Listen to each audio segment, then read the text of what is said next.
سلام میکنم خدمت دوستای عزیزم به کانال کیک سودا خوش اومدین. امیدوارم که حالتون خوب باشه.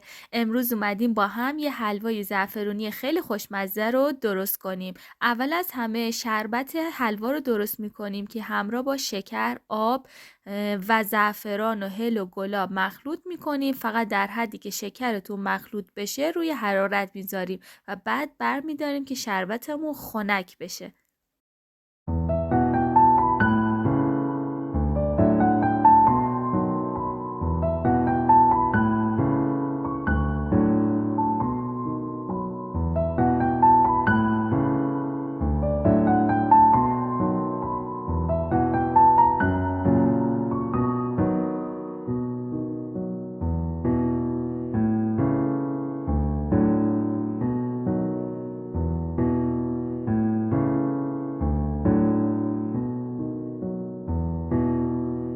روغن رو توی مایتابه میریزیم، آرد رو بهش اضافه میکنیم و هم میزنیم.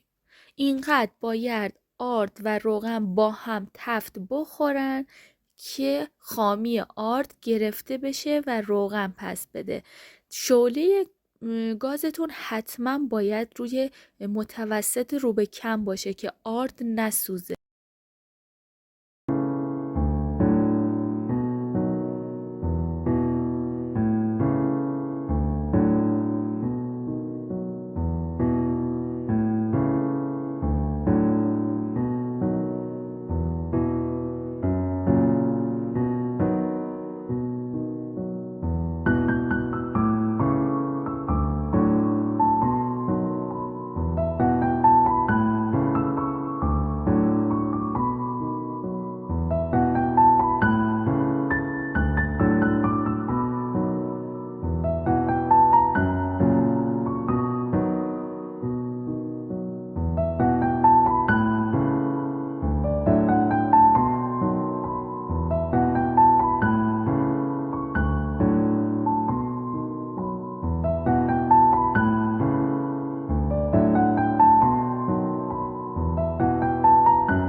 همونجور که دیدید باید اینقدر آرد هم بخوره که رنگ آرد کاملا تغییر بکنه به شکل تصویر. و اینجا من شربت رو به آرد و روغن اضافه میکنم و سریع شروع به هم زدن میکنم.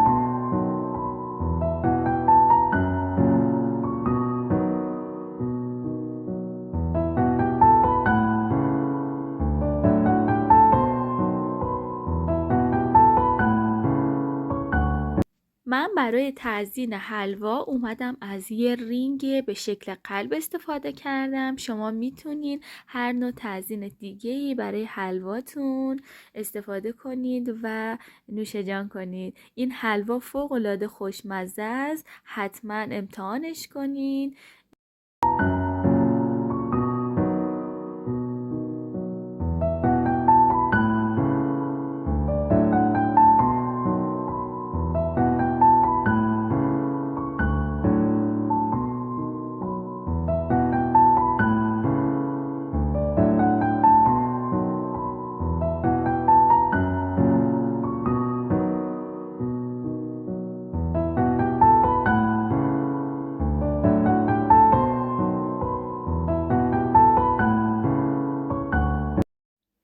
ممنون از شما دوستای عزیزم که تا انتهای این کلیپ همراه من بودین.